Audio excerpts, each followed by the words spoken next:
Hey everybody, my name is Jo and I love to read. Welcome back to my channel, and today's video is going to be all about reading slumps. This seemed like a very fitting topic for me considering that I have been a bit slumpy lately. I have kind of just accepted and decided that my channel frequency is going to be a bit sporadic over the coming who knows how long, but I just haven't been I've had things going on and I just have not been feeling motivated to publish anything and even to film anything. So I'm just not going to put any expectations on myself. I have gone down to one video a week, but then still this week I missed that deadline for the weekend, so I'm just going to be doing videos when I feel like it. Hopefully it's close to about 4 a month, but if not, that's okay. So today's video is going to be a discussion about reading slumps and, for me, why they occur and how I get out of them. I would really love it if after you've watched the video, if everyone can share their own experiences in the comments below. That would be so cool to have that discussion a bit more. But let's get into the video now. Enough introduction. Can you tell I'm a bit rusty at this? It's just, it's interesting doing this again after having a break for a while. I'm really lucky to be someone who built the habit in my early teens of reading every day, or reading most days.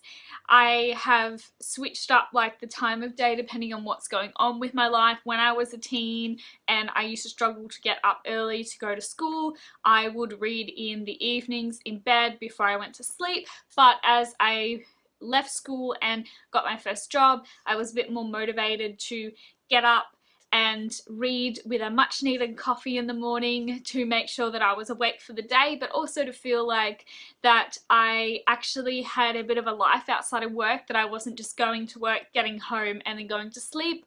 I really like the part in the morning where I sort of just get up, even if it's just half an hour, which sometimes it ends up being 15 minutes, but I like the fact that I get up, take time to just sit and have a coffee and have a read of my book to start my day. I did have a very brief period in my working life where I was writing in the morning instead of reading, but that didn't last very long and I'm not actually actively writing now, so it's still generally just reading every morning. And I know generally, regardless of what's going on in my life, certain things have sort of stopped this, but often even if I'm not really in the mood to read that evening, then I know that every morning I will at least get some more pages done on that book until we get to a part that's really exciting and I want to read actively in the evening because I don't want to put it down. So for me, reading slumps tend to happen for two different reasons. The first one is that the book is boring or I dislike it, and the second one is that there's something going on in my life that is not conducive to a really good reading environment. I've always thought that I'm pretty lucky to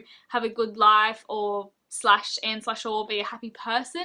Otherwise I wouldn't get a lot of reading done, because I find it really difficult if I'm distracted by something going on in my life to actually concentrate on reading. I've also found, since focusing a lot more on books that are boring and DNFing books and my reading since having a booktube channel, that I've noticed that my brain will actually retrain myself to think that reading is boring and that I don't enjoy it when I'm in a slump, which is a very interesting observation that I've made. Is that the same for everybody else?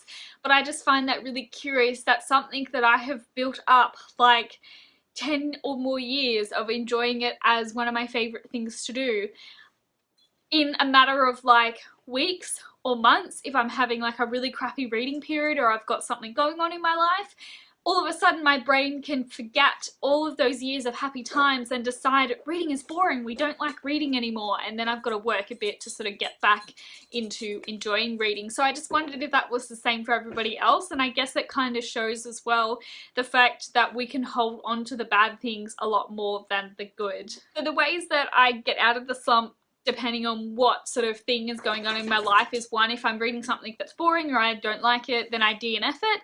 This can be a bit tricky if I am constantly DNFing books, if I'm going through a stream where I'm just not enjoying anything that I'm reading, I'm having bad luck in picking things, my brain can then be triggered again to retrain it into thinking that reading is boring, and so then I will have to jump into an old favourite. It seems to be what is working at the moment, so that I can remember, oh no, you do enjoy reading and not every new book is going to be bad. You've just had a run of bad luck at the moment. But the second thing is a bit harder if what's going on in my life is stopping me from reading. It's sort of what I've been experiencing lately and have sort of every now and then over the course of my reader life, and I'm sure a lot of us can speak to experiences where this has happened. Sometimes it can be a good thing, like with the wedding I wasn't reading a lot. I wouldn't really call that a slump, but the times that I would normally read I was doing a lot of wedding planning, and so I guess I was kind of slumpy where I wasn't really interested in reading, but it was for a good reason. Sometimes obviously this can be for a negative thing, like if there's something really bad going on in life, it's really difficult. There's a lot of things that can kind of factor into that, and it's really hard when they're uncontrollable. If they're things that you can change, then that's good because you can start to work towards doing it, but I find it really difficult if it's something that is uncontrollable to then still push through and read, and that potentially is just me. I find that reading takes concentration from me still, that if I am using those reserves elsewhere that I don't normally need to, then I don't enjoy reading and I can't, and it's too difficult. That is all of my thoughts about reading slumps. It was pretty much the only video that I was motivated to make. I wonder what you guys have felt about slumps. Let me know how they go for you. Are you in one at the moment? I'm really sorry if you are. How do you normally get out of them? Why do they normally happen? And I will talk to you guys in my next video. Don't forget to like, comment and subscribe, and I'll see you guys next time. Bye!